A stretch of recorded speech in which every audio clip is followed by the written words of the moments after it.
AMIS BASATA Permit Verification katika mfumo wa leseni za biashara wa Tausi ni nini na unaipataje? BASATA kama tunavyoelewa ni Baraza la Sanaa Tanzania, na wameingiza mfumo wao au system yao katika mfumo wa leseni za biashara kwa wale ambao biashara yao inahusiana na sanaa, mfano watu wa burudani, muziki, watu wa saluni, vitu kama hivyo vinahusiana na sanaa. Kwa hiyo vyote vinapaswa kukatiwa leseni, lakini katika kukata leseni, kabla hujapata leseni yako au hujaomba leseni yako, lazima upate namba ya uhakiki kutoka BASATA.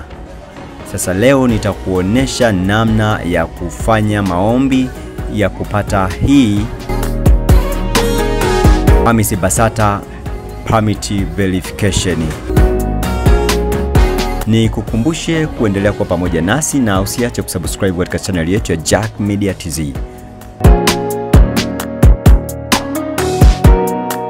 Unapoingia katika mfumo wa AMIS BASATA, baada ya kuwa umefungua akaunti yako, baada ya kuwa umetengeneza akaunti yako, kuna Bodi ya Filamu Tanzania, kuna Baraza la Sanaa la Taifa, na kuna ukurasa wangu.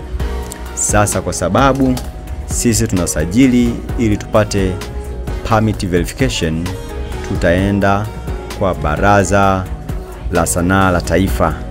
Baada ya kufungua hapo, utaona dashboard ambayo upande wa kushoto imeandika Baraza la Sanaa la Taifa, na chini kuna maelezo, kuna music, kuna solo artist, kuna guarantor, kuna groups, company, na sisi tutaenda sehemu iliyoandikwa institution. Baada ya kufika institution, utaiklik na itafunguka, itakuletea ombi jipya.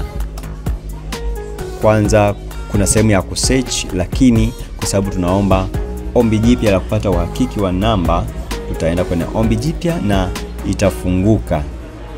Ikifunguka sasa, itakuletea taarifa kama unavyoziona hapa. Ombi ya taasisi, anakuambia is existing institution. Utaandika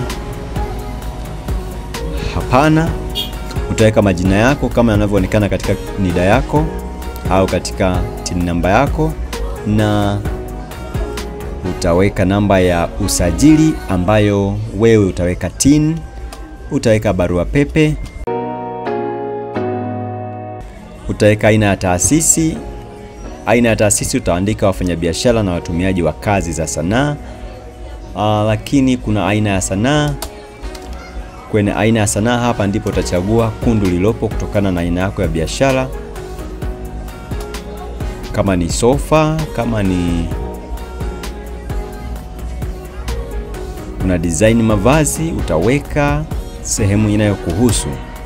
Kwa hiyo baada ya hapo utajaza anwani au mahali unapofanyia biashara, mkoa, wilaya, kata, mtaa, halmashauri, na utajaza namba ya simu pamoja na sanduku lako la posta.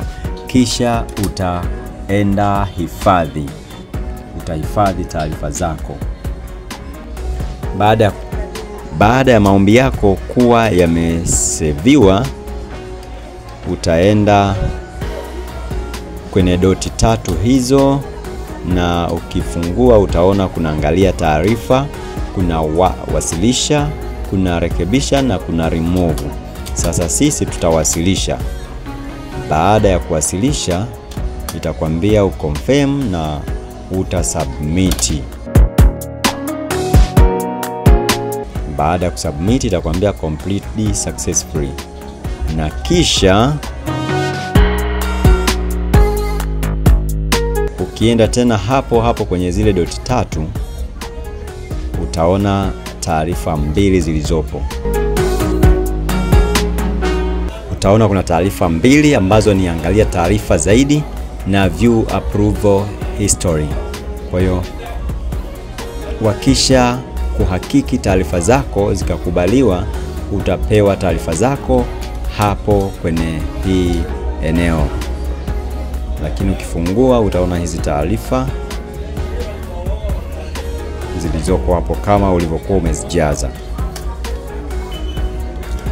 Baada ya kuwa wamepitia maombi yako, ukirudi kwenye hizi doti tatu, ukaangalia kwenye approved, ukaangalia pale palipoandikwa view approval history, utakutana na taarifa hizi hasa kama zilivyoandikwa hapa. Amekidhi vigezo, alipe gharama za usajili. Kwa hiyo utatakiwa pia ulipie gharama ambazo zinatakiwa, na ukisha kulipia utakutana na taarifa nyingine tena ambayo itaonyesha cheti chako cha kuwa umekwisha kulipia, na utapewa namba ya uhakiki. Namba ya uhakiki iko pale juu ambayo inaandikwa nambari ya uhakiki. Endelea kufuatilia, tutaendelea kutoa taarifa zaidi kutokana na kile kinachoendelea kupitia mfumo huu wa AMIS BASATA. Usiache kusubscribe Jack Media TZ.